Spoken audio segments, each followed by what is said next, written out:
प्रश्नावली 2.2 प्रश्न संख्या 2 का पहला है। इसमें कहता है एक द्विघात बहुपद ज्ञात कीजिए जिसके शून्यकों के योग तथा गुणनफल क्रमशः 1/4 और -1। योग, ये योग दिया हुआ है और ये गुणनफल दिया हुआ क्रमशः है, तो पहले योग है उसके बाद गुणनफल, ये योग और ये -1 जो है गुणनफल। और कहता है द्विघात बहुपद ज्ञात, तो द्विघात का ये व्यापक रूप होता है और यही कहता है ज्ञात करने के लिए। तो जब द्विघात बहुपद ज्ञात करना है तो हल में हमें यहाँ पे मानना पड़ेगा, माना द्विघात बहुपद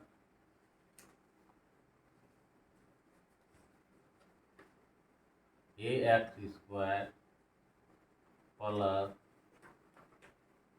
bx प्लस c, ये क्रम में रहता है a बड़ा घात, b उससे एक कम और c उससे एक कम। यहाँ घात 2 घात 1 घात 0। तो माना द्विघात बहुपद इतना है तथा इसके शून्य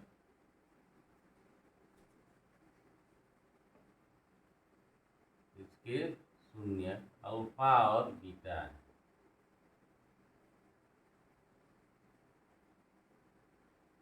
तो अल्फा और बीटा शून्यक मान लिए और ये द्विघात बहुपद भी हम लोगों ने मान लिया। अब प्रश्न से हम लोग देख सकते हैं, तो प्रश्न में हमको दिया गया है योग किसका, तो शून्यकों का योग है। तो शून्यक ये है अल्फा और बीटा, तो योग मतलब जोड़ होता है, तो अल्फा प्लस बीटा हमें योग दिया हुआ है 1/4। चलिए, और हमें दिया गया है अल्फा गुणनफल, तो ये है -1 और नीचे कुछ नहीं है तो 1। अब देखिए इसका जो योग होता है, एक सूत्र -b/a होता है और गुणनफल का जो होता है वह c/a होता है। तो अब यहाँ पे देखिए a हमारा यहाँ 4 आ रहा है, इसको अगर लिखेंगे -b/a और यहाँ पे जो होता है गुणनफल c/a होता है। तो a यहाँ 4 आ रहा है और a यहाँ 1 आ रहा है, तो इसका मिलान होना अनिवार्य है। अगर यहाँ 4 है यहाँ 1 है तो ये अंतर आ रहा है, इस अंतर को कम करना है, तो यानी यहाँ 4 है तो यहाँ भी 4 चाहिए। तो इसके लिए हमें अंश और हर में 4 से गुना करना होगा। गुना कर दिए। अब गुना करने के बाद देखते हैं -4 और ये आता है 4 और ये हो गया हमें c/a। अब यहाँ पे देखिए a b c तीनों का मान हमें पता है, b माइनस में है तो ये माइनस हो जाएगा, a हमारा 4 हो जाएगा, c हमारा -4 हो जाएगा। यहाँ ये दोनों का मिलान करना है और कुछ नहीं करना। तो मिलान हो गया, यहाँ भी 4 और यहाँ भी 4, एक को हम लोग 4 बना सकते हैं, गुना कर दिए ऊपर नीचे। अब देखते हैं कि यहाँ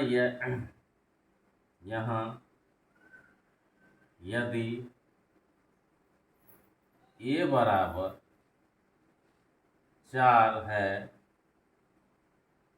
तो b बराबर, अब b यहाँ माइनस है, यहाँ माइनस हटा दिए तो 1 में क्या आ जाएगा, माइनस आ जाएगा इतना, और c का मान -4 है, ये c का मान है, ये a का मान है, ये b का और ये a का मान है। तो c का मान हमें जो है -4 आ रहा है। अतः अब ABC हमने माना था यहाँ पे, तो इसका मान हमें प्राप्त है, और चर का जो है यहाँ पे x लिए थे तो इसको जो अब यहाँ पे पुट कर देना। अतः एक द्विघात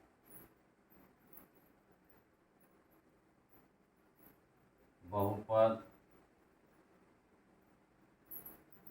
है, एक द्विघात बहुपद है, तो ये हमारे पास है ax² plus bx plus c। अब इसका मान हमें रखना है।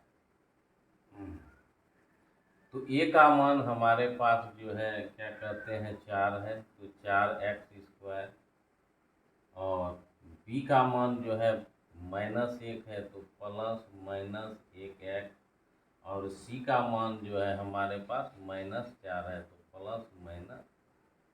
तो अब गुना करेंगे 4x² है, प्लस गुना माइनस, -1 भी लिख सकते हैं, 1x प्लस गुना -4, ये हमारा उत्तर हो गया। चलते हैं अगले प्रश्न की ओर।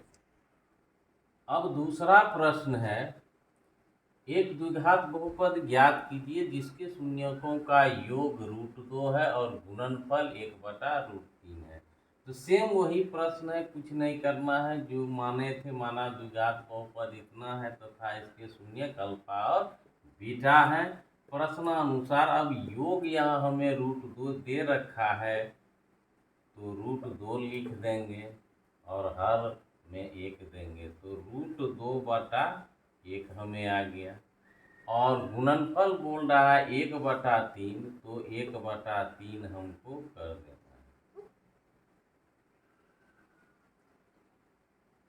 है, 1/3 कर दें। अब देखिए ये यहाँ पे हमें 3 आ रहा है, ये हो जाएगा हमारा c/a। जो बड़ा मान है इसमें तो गुना नहीं होगा, तो यहाँ पे अब इसको 3 करना है, तो नीचे 3 से गुना, तो ऊपर भी 3 से गुना, कट कर जाएगा। गणित में यही है, मान परिवर्तन हो सकता है, रूप बदल सकता है, लेकिन मान में कोई अंतर नहीं। √2 का √2 ही है यहाँ, चाहे 3 से, और नीचे भी 3 से गुना कर दिए हैं, तो ये हमारा हो जाएगा 3√2/3। ये हमारा हो जाएगा -b/a। तो b का मान -√3√2 हो जाएगा, ये 3 हो जाएगा। c का भी मान हमें यहाँ पे दिया हुआ है, तो यहाँ पे अब जो है a का मान यदि हमको 3 आता है, 3 है, तो b का मान जो है हमें यहाँ आ रहा है 3, माइनस लग जाएगा क्योंकि ये b में माइनस है, माइनस तो यहाँ नहीं लिखे हैं, इसीलिए -3√2 -3√2 और c का मान जो है 1 है। तो फिर वही है, अतः एक द्विघात बहुपद है, द्विघात बहुपद है, इसीलिए ax² bx। तो यहाँ पे a का मान जो है हमें 3 आ रहा है, तो यहाँ पे 3 रख देंगे, 3 रख दिए। और b का मान जो है हमें 3√2 आ रहा है, माइनस रहेगा 3√2 x, पोस्ट में आ जाएगा।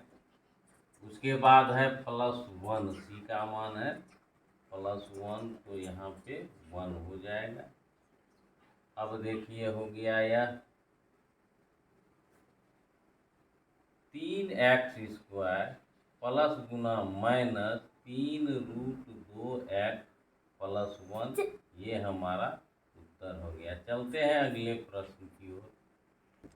तीसरा प्रश्न है कि द्विघात बहुपद ही ज्ञात करिए। अब यहाँ योग हमें 0 दिया है, गुणनफल हमें √5 दिया है, तो ये माना हुआ रहेगा ही, क्योंकि हमें द्विघात बहुपद निकालना है।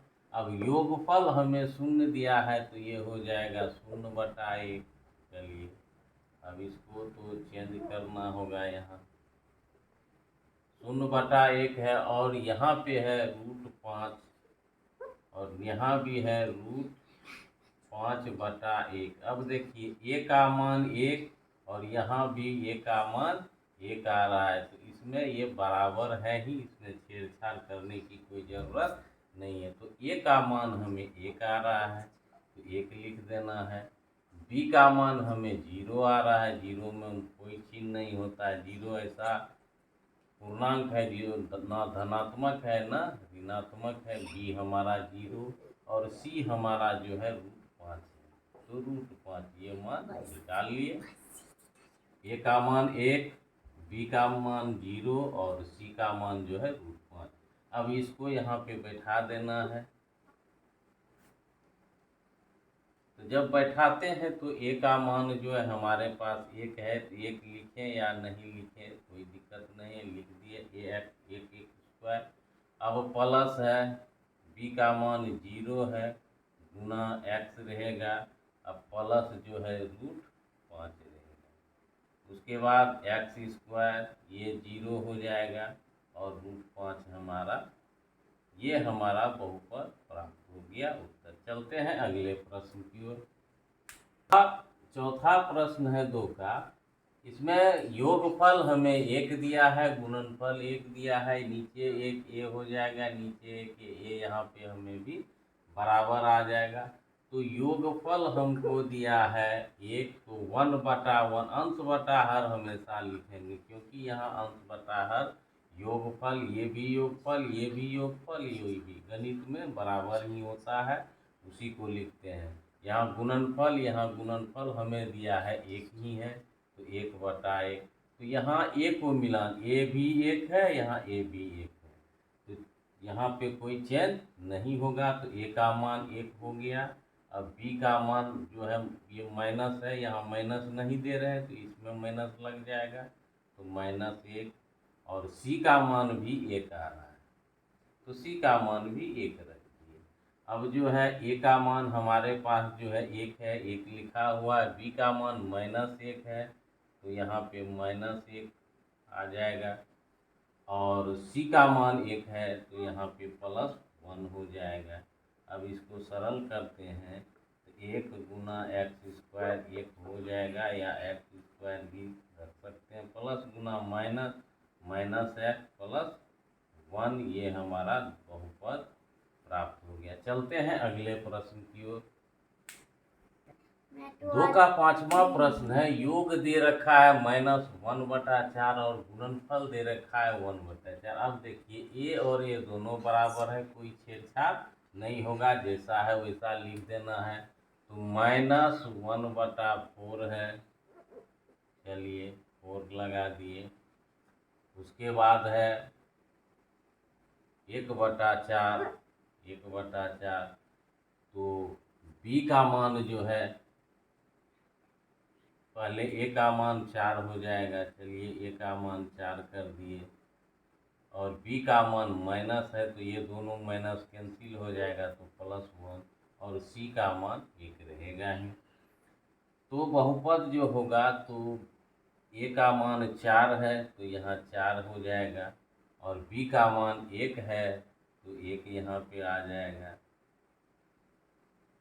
और सी का मान 1 है ही, तो इसको जब सरल करेंगे तो ये हमें हो जाएगा 4x² + x + 1, ये हमारा बहुपद प्राप्त हो गया। चलते हैं अगले प्रश्न की ओर। अब अंतिम प्रश्न है 6ठा। तो योग दे रखा है 4/1 और गुणनफल दे रखा है 1/1, यानी यहाँ भी ए हमें नहीं बराबर करने पड़ेंगे, क्योंकि यहाँ पे ए जो है बराबर ही है। तो ऊपर में जो है योगफल है, तो योगफल लिख देना है 4/1, चलिए, और 1/1 हो जाएगा, गुणनफल जो है 1/1 आ जाएगा। तो सी का मान ए हो जाए 1 हो जाएगा, माइनस बी है तो -4 ये हो जाएगा, बी का मान प्लस करेंगे।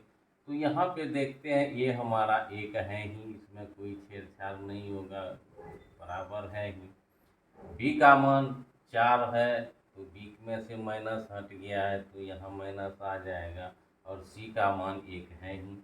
और इस तरह से जब बहुपद प्राप्त करते हैं, तो यहाँ पे 1 हो जाएगा ए के जगह, और बी के जगह जो है -4 हो जाएगा,